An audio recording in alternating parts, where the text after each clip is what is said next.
ইস, আর কত দূর যে হাঁটতে হবে। স্যারের কথা মতো তো এই গ্রামে ঢুকে পড়েছি, কিন্তু রাজেক বাবুর বাড়িটা তো দেখতে পাচ্ছি না। জানি না আর কত দূর গেলে পাওয়া যাবে। কিসের জন্য যে এই কাজটা নিতে গেলাম।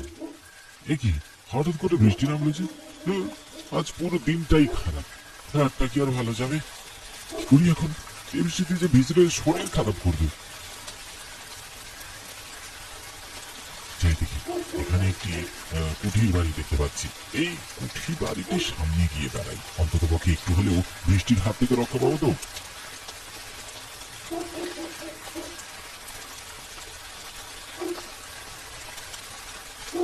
বাড়িটির ভেতরে মনে হচ্ছে কেউ আছে, কিন্তু পুরো ঘরটা কেমন যেন অন্ধকার অন্ধকার।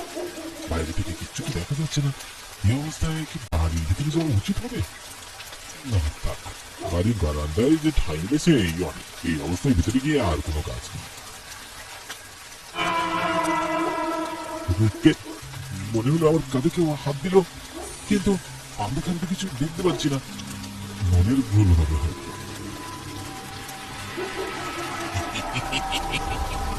কে? কে হাসলো? আমাকে দেখতে পাচ্ছিস না? কি হচ্ছে এসব? কে কথা বলছে?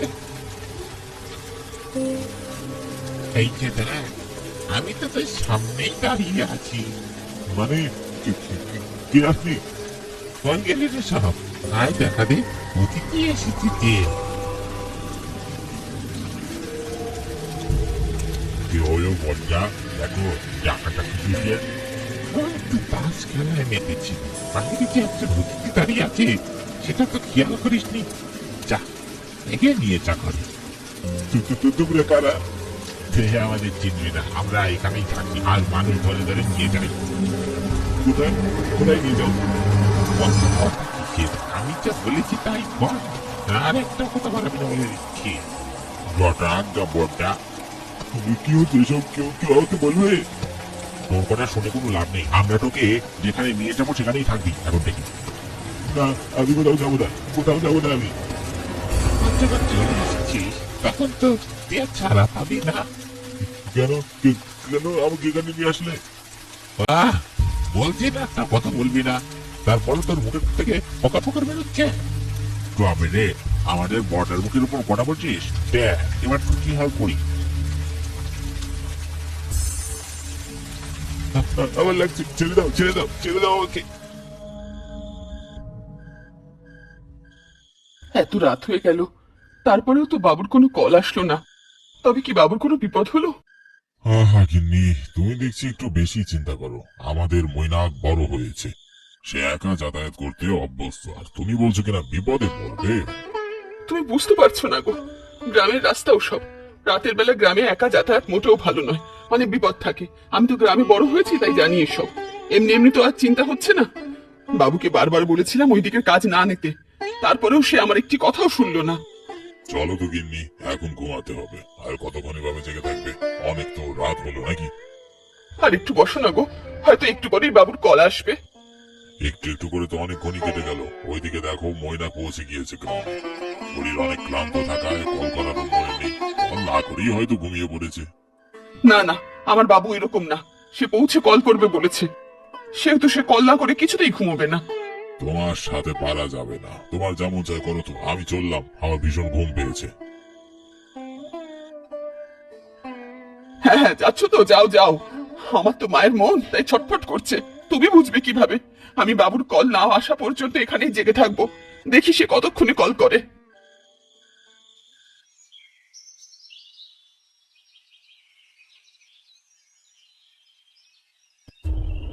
কি ব্যাপার? কটা বাজে? এখনো দেখছি গিন্নি আসলো না। ঘুমে দেখছি সকাল হয়ে গিয়েছে। যাকগে, আমার আবার ওদিকে কাজ পড়ে আছে। কি গো গিন্নি, সবাই একা একা বসে কি করছো?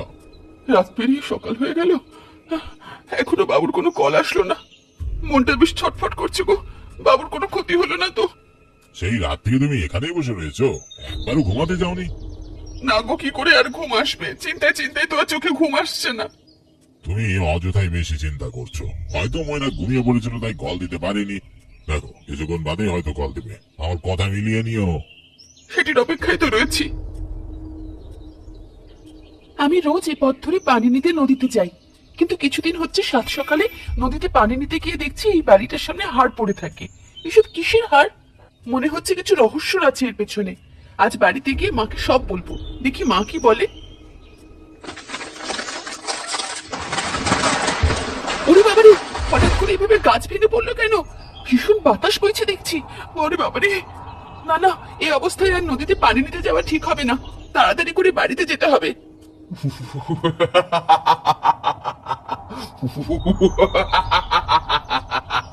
ওরে বাবারে, সাত সকালে এ কার হাসি শুনতে পাচ্ছি আমি? আশেপাশে তো কেউ নেই আমি ছাড়া, তাহলে কে হাসছে? না, আর দাঁড়িয়ে থাকা ঠিক হবে না। মনে হচ্ছে ঘোর বিপদ আমার সামনে এগিয়ে আসছে। তাড়াতাড়ি পা চালিয়ে বাড়ি যেতে হবে।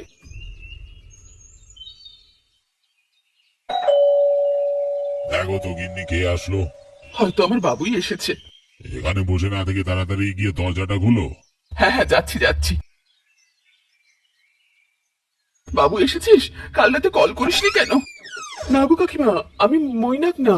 ও রেশমি, তুই? হ্যাঁ, আয় ভেতরে আয়। কে এসেছে গো? এই যে দেখো, রেশমি এসেছে। এসো এসো, এখানে এসো। তা কাকিমা, দরজা খুলতে মৈনাকের কথা বললে ও কি বাড়িতে নেই? না রে মা, সে বাড়িতে নেই।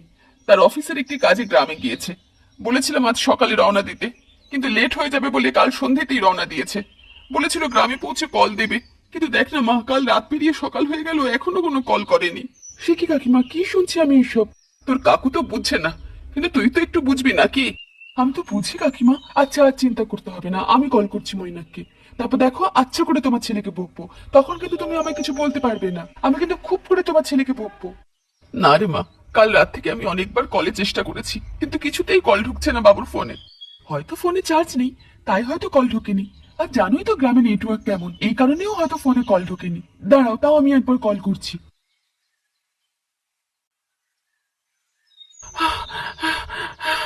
কি রে মা, তুই এইভাবে হাঁপাচ্ছিস কেন? না মা, কিছু না। এ আবার কি কথা? আমি স্পষ্ট দেখতে পাচ্ছি তুই হাঁপাচ্ছিস আর বলছিস কিছু না। বলছি বলছি, আমি একটু শান্ত হয়ে তোমাকে সব বলছি। তা পানি এনেছিস তো? আমাকে গ্লাসে করে এক গ্লাস পানি দে তো। না গো মা, পানি আনতে পারিনি। তাহলে কোথায় গিয়েছিলি? কয়েকদিন ধরে যখনই আমি শ্মশানের পাশের ওই বাড়িটা দিয়ে নদীতে পানি আনতে যাই, ঠিক সেই সময় দেখি বাড়িটার পাশে কিছু হাড় পড়ে থাকে। কিসের হাড় আমি বুঝতে পারি না। বেশ কয়েকদিন ধরেই এমন হচ্ছে।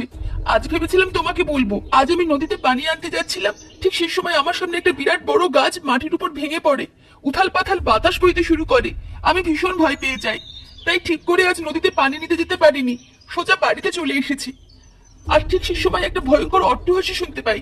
ভয়ে আমার হাত পা থরথর করে কাঁপছে মা, কিন্তু আমি আশেপাশে কাউকে দেখতে পাইনি। ভরা জঙ্গলে আমি একা। কি বলছিস এসব? হ্যাঁ মা, তা নয় তো আর কি। এই জন্যই তো নদীতে আর পানি নিতে যেতে পারিনি। ভয়ে সেখান থেকে এখানে চলে এসেছি। না না, ভালো করেছিস। এরপর থেকে আর সকালবেলা তোকে পানি নিতে যেতে হবে না। গায়ের বধূরা যখন একসঙ্গে সকলে যাবে তখনই তুই যাবি। তা না হয় হলো মা, কিন্তু বাড়িটার সামনে সব কিসের হাড়? হাড়গুলো বেশ বড় বড়, মানুষের কঙ্কালের মতো দেখতে। কি বলিস কি? হ্যাঁ মা, তোমাকে যদি নিয়ে এসে দেখাতে পারতাম তো বেশ ভালো হতো। না না, ওসবের কোনো দরকার নেই। তুই যা, বাড়ির সব কাজগুলো সেরে ফেল।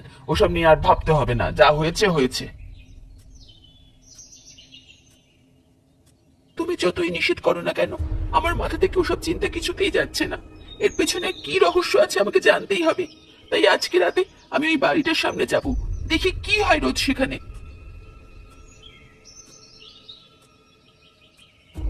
কল তো ঢুকলো না কাকিমা। দেখেছিস, আমি তোদের বললাম না? তোরা তো আমার কথা বিশ্বাস করলি না। তুমি অযথাই চিন্তা করছো কাকিমা। বললাম তো নেটওয়ার্ক খারাপ, নয়তো ফোনে চার্জ নেই। ঠিক সময় মতো কল আসবে। তুই বুঝছিস না রে মা, মায়ের মন তো শান্ত হতে চাইছে না। আচ্ছা কাকিমা, আমি এখন উঠি। আজকে কলেজে অনেক কাজ আছে, এখন না গেলে দেরি হয়ে যাবে। আচ্ছা মা, যা তাহলে। দুপুরের খাবার এখানে খেয়ে নিস। আচ্ছা কাকিমা।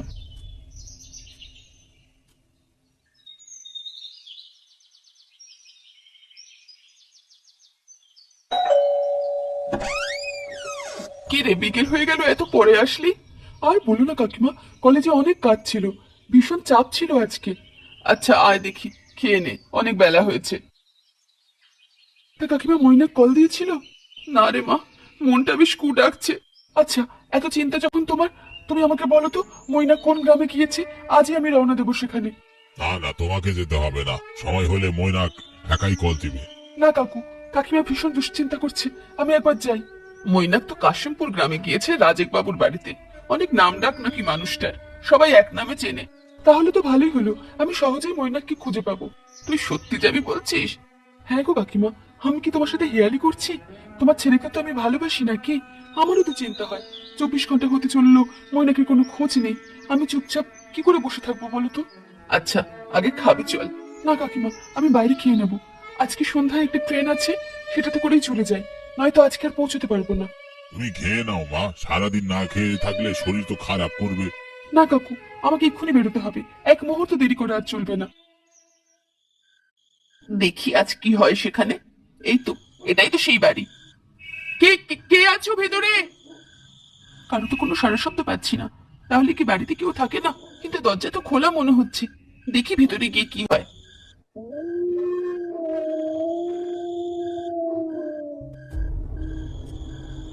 মানুষ মানুষ গন্ধ পাচ্ছি, মনে হচ্ছে আজও কেউ এসেছে। এ তো দেখছি ভূত। কে কে কে কে হাত দিয়েছে আমার কাঁধে? ওরে বাবা রে, ভূত! কিরে, ভয় পেয়ে গেলি? তুমি কে কে কে কে? এমন বিভৎস চেহারা কেন তোমার? ভূত বলছিস? আরে ভূতের চেহারা বিভৎস হবে না তো কি, রাজকুমারের মতো হবে রে। তুমি আমার দিকে এগিয়ে আসছো কেন? তোকে যে এখন আমার সাথে যেতে হবে, হ্যাঁ তাই তো এগিয়ে এসেছি। কোথায়? আমি তোকে যেখানে নিয়ে যাবো সেখানে। না না না, আমি যাবো না, আমাকে ছেড়ে দাও।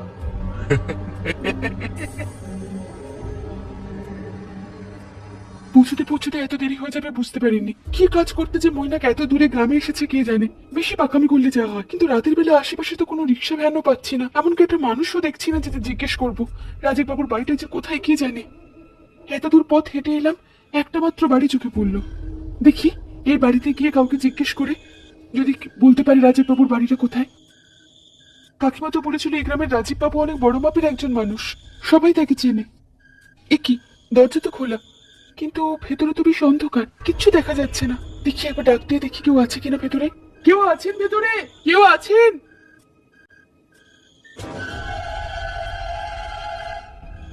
কি চাই? আমার মা গো, এ কি? এক টাকাটি মাকে ডাকছিস? আপনি কে? এমন চেহারা কেন আপনার? এসব জেনে তোর কোনো কাজ নেই, এখন চল তুই আমার সাথে। কোথায় যাব? আর কেনই বা যাবো? আমি তো আপনাকে চিনি না। কেউ আমাকে চিনে না, কিন্তু সকলকেই আমার সাথেই যেতে হয়। কেন? কেন যাবে সকলে আপনার সাথে? তোর তো দেখছি বেশ দেবাক, আজ পর্যন্ত আমার সাথে কেউ এভাবে কথা বলেনি, আর তোর এত বড় সাহস, দেখ তোর কি হাল করি। ছেড়ে দে রেশমিকে। কি বলছিস তুই? তোর মাথা ঠিক আছে তো? হ্যাঁ ঠিকই আছে, তুই ছেড়ে দে রেশমিকে। ময়না, তোমার এই হাল হলো কিভাবে? কি হয়েছে তোমার? ও, তোরা চিনিস কে আপনাকে? সেটি তোর জেনে কোনো লাভ নেই, তুই ছেড়ে দে ওকে। কি হয়েছে তোদের? এত চিৎকার চেঁচামেচি কিসের? এই যে ময়না বলছে আমি যেন ওই মেয়েটিকে ছেড়ে দেই। কি এত বড় কথা? তুই যা এখান থেকে, আমি দেখছি। আমার হুকুম অমান্য করার সাহস দিল কে তোকে? তান্ত্রিক ভালো ভালো বুঝিয়ে তুই ওকে ছেড়ে দে, নয়তো তোর ভালো হবে না বলে দিচ্ছি। তুই আমাকে ভয় দেখাচ্ছিস? তুই অকারণে আমার প্রাণ নিয়েছিস, কিন্তু তুই রেশমির প্রাণ নিতে পারিস না, কিছুতেই না। কি করবি তুই? তোর কোনো ক্ষমতা আছে রে? তোদেরকে আমি বলিনি আমার তন্ত্রমন্ত্রের কাজে রক্ত প্রয়োজন, সেই রক্ত তোরা আমাকে জোগাড় করে দিবি, আর আমি তোদের মুক্ত করে দেবো। তুই এই সব অন্যায় করে অনেক পাপ করছিস, তোর পাপের রাজ্য পূর্ণ হয়ে গিয়েছে, আর আমি তোর মনস্কামনা কিছুতেই পূর্ণ হতে দেবো না। তাই বলছি ভালোই ভালোই তুই ওকে ছেড়ে দে, নয়তো আমি তোকে ছাড়বো না। তোর এত বড় সাহস, তুই আমার সাথে উঁচু গলায় কথা বলিস? এখনো সময় আছে, ক্ষমা চা, নয়তো কল্পনা করতে পারবি না তোর সাথে কি হতে চলেছে। তার আগে আমি তোকে মেরে ফেলবো। ছেড়ে দে আমায়। কি তুমি মেরে ফেললে কেন? হয়তো শেষে তোমাকে মেরে ফেলবো, সেরকম করে অন্যায় ভাবে হাজার হাজার প্রাণ নিয়েছি। কেন? অত কিছু তোমাকে জানতে হবে না, তুমি এই মুহূর্তে এখান থেকে চলে যাও। আমি ফিরে গিয়ে কাকিমাকে কি জবাব দেবো? কিভাবে বলবো তার ছেলে আর বেঁচে নেই? কিভাবে বলবো? তুমি বলবে একটা দুর্ঘটনায় আমার প্রাণ চলে গিয়েছে। কি বলছো? আমি এসব কিভাবে বলবো? কেঁদো না রেশমি, কেঁদো না, তুমি ফিরে যাও শহরে। নয়তো যে এখানে আরো বিপদ আছে। আমি কিভাবে ফিরে যাব তোমাকে ছাড়া? আর কিছুদিন পর আমার আর তোমার তো বিয়ে হবার কথা, মইনা। এসব কি হয়ে গেল? সবই পরিস্থিতির শিকার। আমরা চাইলেও আর কিচ্ছু করতে পারবো না। তুমি চলে যাও এখান থেকে। ও কোথায় গেলে তুমি? আমি দেখতে পাচ্ছি না কেন তোমাকে? ময়নাক, ময়নাক, কোথায় চলে গেলে আমাকে এভাবে একা করে দিয়ে? আমার যে ভীষণ কষ্ট হচ্ছে।